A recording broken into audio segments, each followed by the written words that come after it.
Há livros que salvam e há livros que condenam. Em 1766, um papa, que quase ninguém mais conhece, se levantou como um leão para proteger o rebanho de Cristo da peste dos erros modernos. Ele viu com clareza o que muitos hoje fingem não ver, que os lobos já estavam dentro do redil, travestidos de iluminados, de filósofos, de autores respeitáveis. Mas, por trás da capa bonita, havia veneno. Se você ainda acredita que todo livro é inofensivo ou que todo padre ensina a verdade, este vídeo é para você. Olá, aqui é a Helga do canal Desde Espanha. Hoje vamos ler juntos um dos textos mais esquecidos e mais urgentes da história da Igreja, a encíclica Christianae Republicae, do Papa Clemente XIII. E ao final, você vai entender por que esta encíclica deveria ser ensinada em cada seminário, em cada altar e até gravada na porta das nossas casas. Mas, antes de começar, quero pedir que você dê um like, se inscreva no canal, ative o sininho das notificações para receber um aviso a cada vez que eu publicar um vídeo aqui. Comecemos! Nestes tempos de confusão e ruína espiritual, em que a fé católica é cercada de todos os lados por heresias, escândalos e traições internas, convém voltarmos o olhar para a voz firme e paternal dos papas da tradição, aqueles que, antes do Vaticano II, não hesitavam em chamar o erro de erro, o veneno de veneno e o lobo de lobo. É por isso que hoje trago a leitura da encíclica Christianae Republicae, publicada em 25 de novembro de 1766 pelo Papa Clemente XIII. Este documento, escrito há mais de 250 anos, parece ter sido dirigido diretamente a nós, que hoje assistimos à devastação da vinha do Senhor por aqueles que deveriam cuidar dela. Nesta encíclica, o Papa denuncia a corrupção dos livros, o avanço das ideias ímpias do iluminismo e a infiltração de doutrinas perversas por meio da imprensa, da cultura e até de falsos teólogos. Com grande clareza, Clemente XIII adverte que os fiéis devem ser protegidos dessas influências e que os bispos devem se erguer como muros intransponíveis contra os erros modernos. E é aí que encontramos uma das frases mais cortantes e proféticas de todo o documento, verdadeira espada contra o espírito do novo Zordo. Sejam denunciadas ao povo fiel as raposas que destroem a vinha do Senhor. Sim, essas raposas, muitas vezes vestidas de cordeiro, são os autores heréticos, os pregadores dúbios, os reformadores mascarados, que minam a doutrina com belas palavras e falsos brilhos. Clemente XIII manda desmascará-los. E isso é dever dos pastores, dos teólogos e até dos leigos fiéis à tradição. Esta encíclica é um apelo à luta, luta contra o erro, contra o veneno dos livros ímpios, contra a omissão dos bons e a audácia dos maus. E é também um consolo, pois nela ouvimos o eco do verdadeiro espírito católico, firme, claro, sobrenatural e sem compromissos com o mundo. Por isso, ao iniciarmos agora a leitura integral da Christianae Republicae, peço que você escute com o coração aberto, com o espírito atento e com a alma disposta a amar, defender e viver a fé de sempre, a única verdadeira, a fé católica, romana, apostólica e tradicional.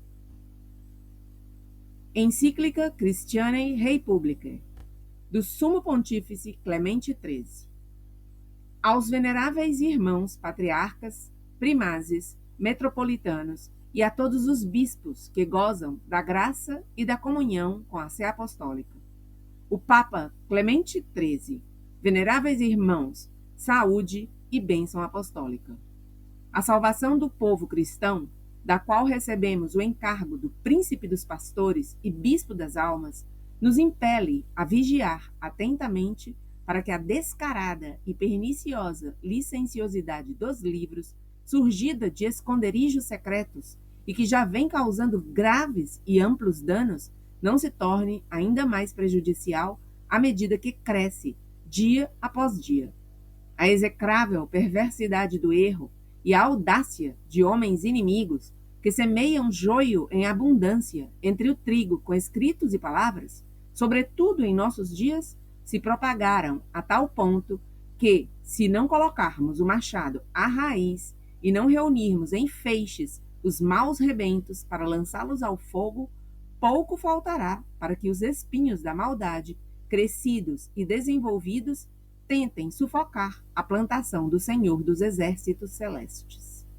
Com efeito, certos homens ímpios, entregues a fábulas e afastados da sã doutrina, invadem de toda parte a fortaleza de Sião, e por meio do pestífero contágio dos livros, dos quais quase estamos submersos, vomitam de seus peitos veneno de víboras para a ruína do povo cristão. Contaminam as puras fontes da fé, arrancam os alicerces da religião, tornados detestáveis por seus propósitos, sentados em emboscadas, disparam em segredo flechas de suas aljavas, com as quais ferem dolorosamente os que são retos de coração. O que há de tão divino, tão santo, tão consagrado pela antiquíssima piedade de todos os tempos, que essas mentes ímpias tenham poupado? Sobre que coisa não lançaram furiosamente suas línguas afiadas como espadas? Desde o princípio, investiram com soberba contra Deus, e armados de mentiras engenhosas, se endureceram contra o Onipotente. Reavivando das cinzas os delírios dos ímpios, já tantas vezes refutados, não por ignorância ou incapacidade de entendimento, mas por mera decisão de sua vontade depravada, negam a existência de Deus. Ele, que fala de si por toda parte e se manifesta diariamente diante dos olhos. Ou então, descrevem um Deus impotente e ocioso, cuja providência não veneram, nem cuja justiça temem. Com repugnante liberdade de pensamento, absolutamente insana, afirmam que a origem e a natureza da nossa alma, criada à imagem do Supremo Criador, são mortais, ou ao menos inferiores às dos anjos. No universo das coisas criadas, sustentam que nada existe além da matéria, seja considerando-a como criada, seja como eterna e não sujeita a nenhuma causa. E, mesmo quando se veem forçados a admitir a coexistência do espírito com a matéria, rebaixam ainda assim a alma dessa sua condição celeste, recusando-se a reconhecer, nesta fragilidade em que estamos imersos, qualquer coisa de espiritual e incorruptível, por meio da qual entendemos, agimos, queremos, prevemos o futuro, contemplamos o presente e recordamos o passado. Outros, embora compreendam muito bem que a fraqueza dos raciocínios humanos deve ser rejeitada e que o nevoeiro da sabedoria mundana deve ser afastado dos olhos da fé iluminada, ainda assim ousam julgar com critérios humanos os mistérios ocultos da fé, que ultrapassam toda percepção humana. Fazem-se juízes da majestade divina, sem temer serem esmagados por sua glória. Zombam da fé dos simples, profanam os arcanos de Deus, tratam com temerária ousadia as questões das mais elevadas verdades. O engenho atrevido do investigador se apropria de tudo para si. Tudo quer sondar. Nada deixa reservado à fé, cujo valor nega, enquanto exige dela provas segundo a razão humana. Acaso não devemos também nos indignar contra aqueles que, com torpíssima obscenidade de atos e palavras, com suma malícia, corrompem os costumes castos e austeros, incutem uma detestável leveza de vida nas mentes inexperientes e causam imensos danos à piedade? E mais, enfeitam seus escritos com uma certa elegância estudada, um discurso fluente e sedutor, de tal modo que, quanto mais facilmente penetram nos ânimos, tanto mais profundamente os envenenam com o erro. Assim, oferecem aos desprevenidos o fel do dragão no cálice da Babilônia. Estes, atraídos e cegados pela suavidade do estilo, não percebem o veneno pelo qual perecem.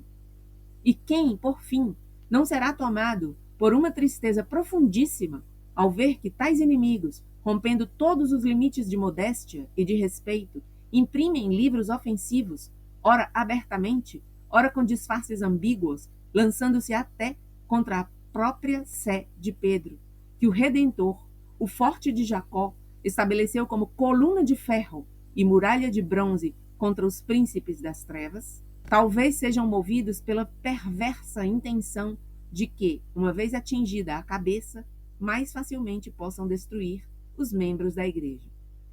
Portanto, veneráveis irmãos, que o Espírito Santo estabeleceu como bispos para governar a igreja de Deus e que ele instruiu sobre o singular sacramento da salvação humana, não podemos, diante de tão grande corrupção de livros, deixar de, conforme o dever que nos cabe, inflamar o zelo da vossa fidelidade, para que vós, chamados a participar do cuidado pastoral, apliqueis nisso o máximo esforço possível. É preciso combater com ardor, como a própria gravidade do caso exige, com todas as forças, a fim de extirpar a peste mortal desses livros, pois a matéria do erro não poderá ser eliminada enquanto os elementos fascinorosos da perversidade não forem destruídos pelo fogo. Constituídos como dispensadores dos mistérios de Deus e armados com seu poder para destruir fortalezas, cuidai de que o rebanho, a vós confiado, resgatado pelo sangue de Cristo, seja afastado dos pastos envenenados. Pois, se já é necessário manter-se longe da companhia dos homens perversos, cujas palavras conduzem à impiedade e cujos discursos se propagam como um câncer, que destruição, então, não causará a peste dos livros, que, preparados com astúcia e malícia refinada, duram perpetuamente, permanecem sempre entre nós, caminham conosco, ficam em nossas casas e penetram até nos aposentos, onde não se proíbe o acesso a nenhum autor mau e oculto? Constituídos ministros de Cristo entre as gentes, para santificar o seu evangelho, esforçai-vos, trabalhai, e quanto vos for possível, com obras e com palavras, cortai as raízes do engano, obstruí as fontes corrompidas dos vícios, tocai a trombeta, para que as almas que passam não sejam arrancadas das mãos do vigia. Trabalhai segundo o lugar que ocupais, segundo a dignidade de que estáis revestidos, segundo o poder que recebestes do Senhor. Além disso, dado que ninguém pode nem deve abster-se de participar de tão grande tristeza, e que em tão grande perigo de fé e de religião, única e comum é a razão para se angustiar e para ajudar, onde for o caso, implorai a piedade ancestral dos príncipes católicos. Exponei a causa da igreja, que geme, e incitai seus filhos devotos, sempre, por tantos motivos, insignes benfeitores dela, a socorrê-la. E, visto que não sem razão portam a espada, unam a autoridade do sacerdócio com a do império e reprimam e destruam energicamente os homens perversos que combatem contra as falanges de Israel. Convém, sobretudo, veneráveis irmãos, que permaneçais firmes como muralha, para que não seja lançado outro fundamento além do já constituído, e defendeis o santíssimo depósito da fé, a custódia do qual vos consagrastes por juramento durante a solene investidura. Sejam denunciadas ao povo fiel as raposas que destroem a vinha do Senhor. Adverti o povo para que não se deixe arrastar pelos nomes brilhantes de certos autores, para que não seja enganado pela malícia e pela astúcia dos homens que conduzem ao erro.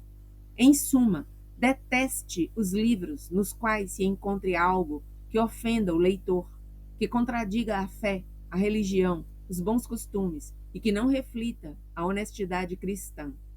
Com razão, nos congratulamos com muitos de vós que, aderindo às instituições apostólicas como valorosos defensores das leis eclesiásticas, fortes e vigilantes, empregaram todo o zelo para afastar tal peste, impedindo que os inocentes dormissem entre serpentes.